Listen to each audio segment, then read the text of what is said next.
Hello बच्चों। Question में क्या गिवन है that in the following figure O J L N is a square. ठीक है, ये सर्कल है, सर्कल के अंदर जो ओ जे एल एन है ये क्या है, एक स्क्वायर है।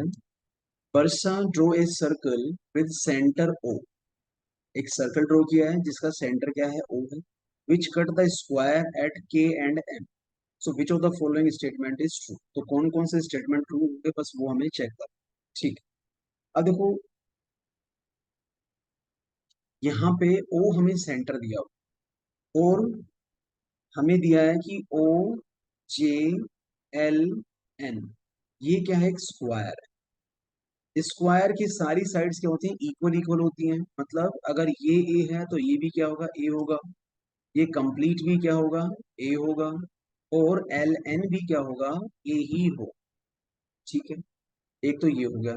दूसरी चीज, ये पॉइंट हमें पता है कि कोई भी सर्कल है, सर्कल के बाहर किसी पॉइंट से अगर मैक्सिमम दो टेंजेंट ड्रॉ कर सकता हूँ किसी एक सर्कल पे, तो दो टेंजेंट जो हम ड्रॉ करते हैं दोनों की लेंथ इक्वल होती है। जैसे ये पी है, ये ए है, और ये अगर बी है, तो यहाँ पे P A is equals to क्या होता है, पी बी हो। इसका मतलब ये जो ड्रॉ किया हुआ है एल से, एल क्या हुआ है, एक्सटर्नल पॉइंट। तो ये जो एल के और एल एम ये क्या है, टेंजेंट हो गए इसके। एल के और एल एम ये टेंजेंट हो गए, तो दोनों की लेंथ क्या होगी, इक्वल होगी। ये दोनों के दोनों क्या है, टेंजेंट है। ठीक है, टेंजेंट हो गए तो दोनों की लेंथ क्या होगी, इक्वल हो गई। तो एल के एल एम अगर इक्वल है, फॉर एग्जाम्पल ये बी है, तो ये भी कितना होगा, बी। तो अगर मैं आपसे बोलूं जे के कितना होगा, तो जे के कितना होगा, जे के आएगा पूरी लेंथ में से, यानी ए में से बी माइनस करो, ए माइनस बी। अगर मैं आपसे पूछूं एल एन, एल एन, तो पूरा तो ये ए है और इसमें से बी माइनस हो जाएगा, तो यहां से ये भी आ गया कि J K is equals to L N. ठीक है, तीसरी चीज, अगर मैं इन दोनों को कनेक्ट कर दूं, के ओ को कनेक्ट कर दूं और एम ओ को कनेक्ट कर दूं, तो देखो ये रेडियस है, तो ये भी क्या होगा, रेडियस ही होगा। और रेडियस तो इक्वली होगा सर्कल का। तो इसका मतलब यहां से हम ये भी कह सकते हैं कि K O is equals to M O, क्योंकि दोनों के दोनों क्या है, रेडियस है। और रेडियस क्या रहते हैं, इक्वली रहते हैं। तो ये भी क्या होगा, इक्वल हो गया। बाकी अब देखते हैं कौन कौन से ऑप्शंस हैं हमारे पास। पूछा हमसे ये ही कौन से स्टेटमेंट ट्रू है।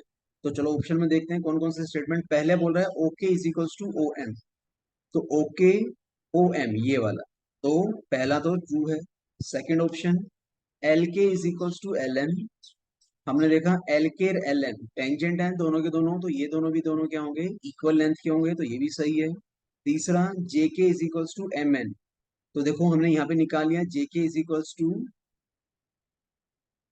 सॉरी एल एन नहीं आएगा यहाँ पे, M N. Just a second, L N तो पूरी लेंथ है, पूरी लेंथ में से माइनस एम के अगर मैं पूछूं तो M, sorry M N, M N, M N, तो एम एन कितना होगा, पूरी लेंथ एल एन में से एल एम माइनस करेंगे तो ए माइनस बी करेंगे तो एम एन आए। तो इसका मतलब जे K is equals to, J K is equals to M N. ठीक है, तो J K is equals to M N, यही हमारा क्या है, थर्ड ऑप्शन। तो J K is equals to M N ये भी फुलफिल हो रहा है। तो इसका मतलब जो हमारा आंसर होगा वो क्या होगा, all of these option D. ठीक है, सो आई होप आपको समझ में आ गया होगा। Thank you.